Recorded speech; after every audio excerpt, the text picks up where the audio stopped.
Bauman, second cook. Gordon F. McClellan, wiper.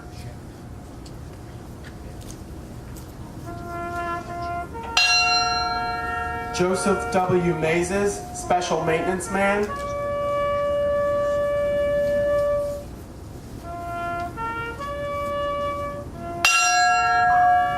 Eugene W. O'Brien, wheelman.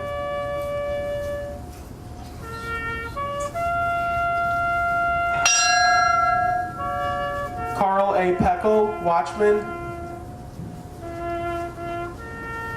How many more you got?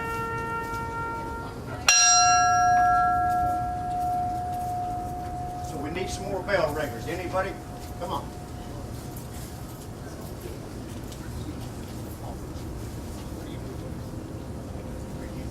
You jump in right there. John J. Poviak, wheelsman.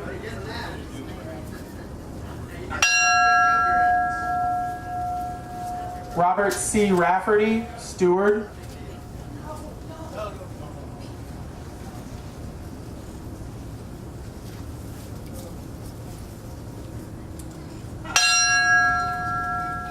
Paul M. Ripa, deckhand.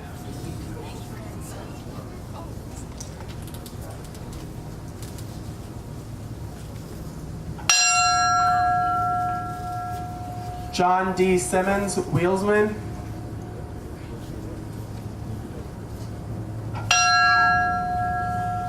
William J. Spengler, watchman.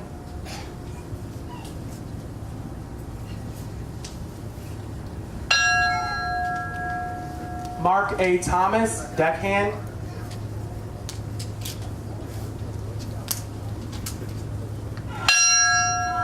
Ralph G. Walton, oiler.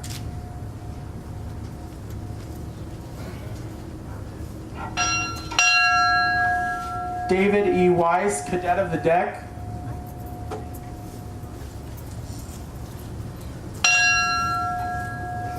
And Blaine H. Wilhelm, oiler.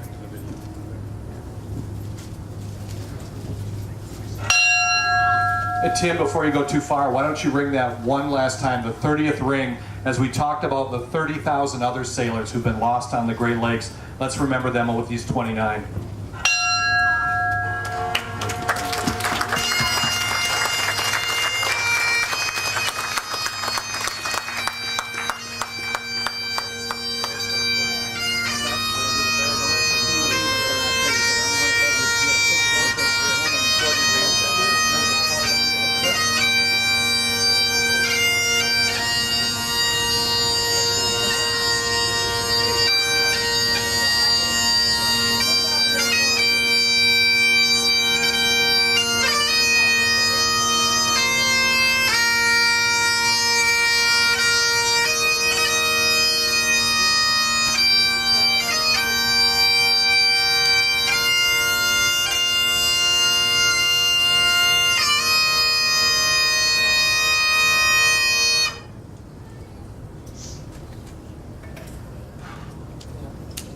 So eerie and chilling as I hear the bagpipes, and I think about these people that we've studied so long, and there's so many loved ones that it's always been very powerful as we look at what Mother Nature can take away so quickly. Here's that that lifeboat that was ripped in half.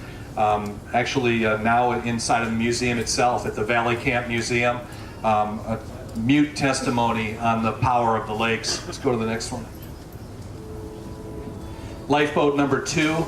Split right across the front.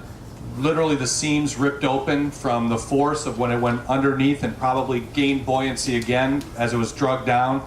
Again, we don't have anybody to tell us what happened during this incredible sinking action that happened, but it must have just been incredibly quick and very violent. Some of the debris that was found, not much at all, quite honestly, as the ships went through, the wood rush went through and found an oil slick, found a couple of life rings, and that was it. And it was the middle of the night, so literally they looked for any clue that they could in the hope that they would find somebody on a raft, but unfortunately it never happened.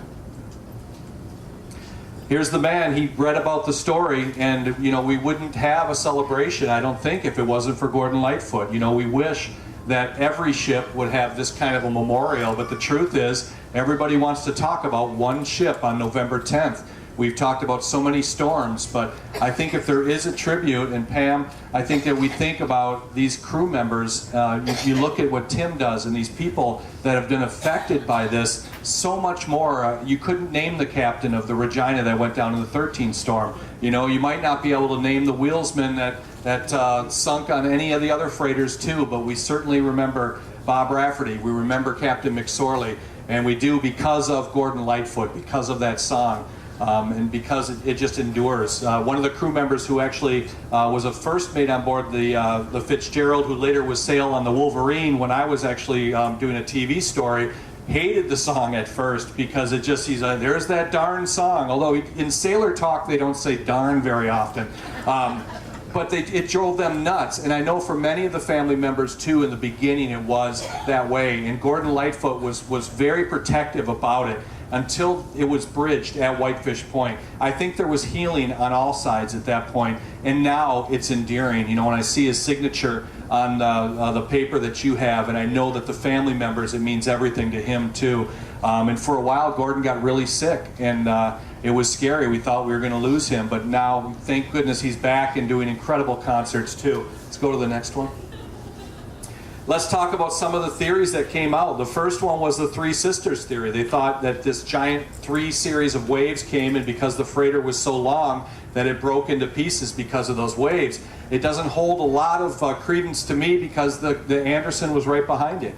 Because that this storm, he didn't record three waves, but there are people right away that came out. A lot of the veterans, they go to the captains to talk about it and said that this series of waves could break up the ship.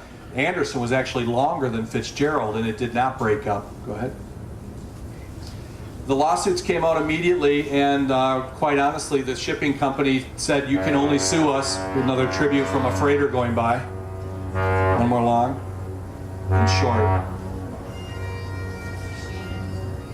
But the lawsuits came out, and the company said we can only be held liable for the cost of the ship and the cargo that was in there. Of course, that was overturned, and there were settlements, but the settlements came out before the Coast Guard even came up with the initial findings of what they found. Roscoe? Liability limit came up. The lawsuits were well over millions of dollars. I know the families didn't receive that much, and it's been something, quite honestly, we don't talk about much because there's no dollar amount that could ever replace the people who were lost. Here's the Coast Guard Board of Inquiry. I was lucky enough to talk to Jim Wilson. He's point of contention for Dick Orgel, who has talked about some of the findings, and we go over all of the different findings that they've had because it's really the first material that we got out of it, of facts, towards the investigation. They didn't talk to the cook. Red Bergner said he wanted to testify because he talked about a weak keel, and they never brought him in. In fact, Captain Wilson told me that he just discounted it, which I thought was wrong.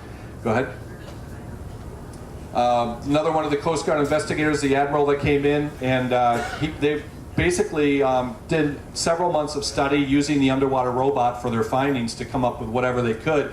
Most of the drawings that we've seen, the one that you saw from Jim Clary is very articulate. The ones from the Coast Guard are wrong. I mean, there's much that's wrong in those drawings, including in the Coast Guard report that said that the RDF antenna and the bell were missing. Well, we know that's not true because they brought the bell up and it sits now in Whitefish Point. Can you skip? Well, drop down. I don't think you need. Hit the button. We'll see what happens. I'll bet you it'll play the robot. This is Curve 3, and this is some early footage of the robot. This technology in 1976 was pretty revolutionary. This robot was actually used when a B-52 bomber dropped a nuclear weapon after they collided with a tanker.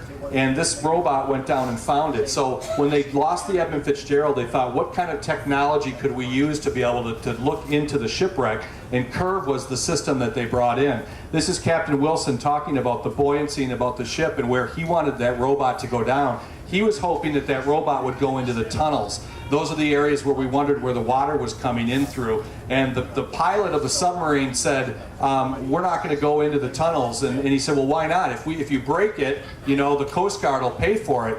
And the pilot of the submersible said, yeah, but if I break that, I don't have a job, because that's the only one that exists. So eventually he went down there and it wouldn't fit in the tunnel, so it didn't make any difference for them to go around. But to look at the investigation and to talk to Captain Wilson personally about the going off course and all these other things, it lends a lot of to the theories of what was the thoughts of people as they were putting together these theories. And the theory of running aground for me has always been a point of contention, because the Lake Carriers Association, which really runs all of the ships, they're the ones that were really strongly behind that. And the reason for that was because all of these changes were suggested by the Coast Guard.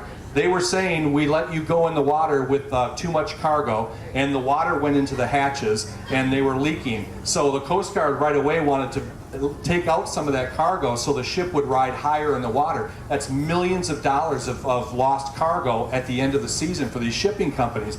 The second thing was that the Fitzgerald only had 3 separations in its cargo holds, but they were screened and they weren't watertight. So when this water got into the Fitzgerald, there was no way to pump it out, and there was no way to stop it from going all over inside the hull. So they said, well, we'll change all the ships. We'll go in and we'll make it so that these sections are watertight. Billions of dollars of changes. Columbia had over 20 ships that they would have to change. So as soon as this theory came out that the ship might have hit ground, all of a sudden you see the Lake Carriers Association jumping onto this saying that's what happened. And to me it was insulting, because they didn't go near that area, there wasn't a scrape on the bottom, and it just seemed like, again, that there was a blame there. And that's, again, my theory. But when I look at people telling me that it ran aground and it had to, I say, show me one piece of proof other than Cooper's casual glance, and it's just not there. We look at the rip, you can see part of the casualty area when the ship actually tore apart. It wasn't along the welds, and there were a couple of rivets on there that were actually torn out. Go ahead.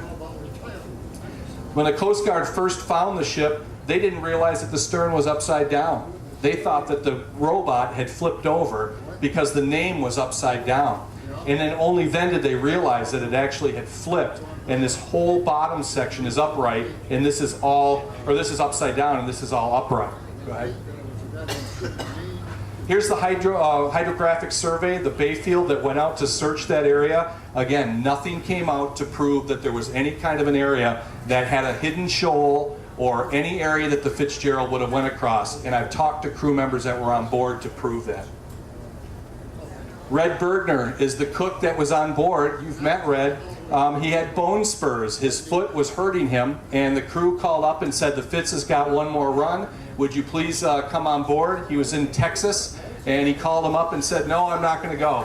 And they said, well, you got to go because Bishop has ulcers. And Bishop ultimately didn't go, but Bergner said he's going to have ulcers whether he goes or not. So I'm not going. You do what you're going to do. And sadly, Bob was the one that was picked to go.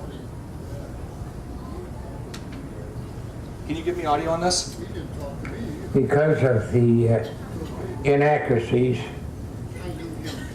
that the company, some of the company officials did over and above telling the truth. I told him, I said, look, I had a letter from Mrs. Coleman and Wilhelms, those families, and you're not taking care of them. And my boss, Bob, says, Red, they got a lawyer.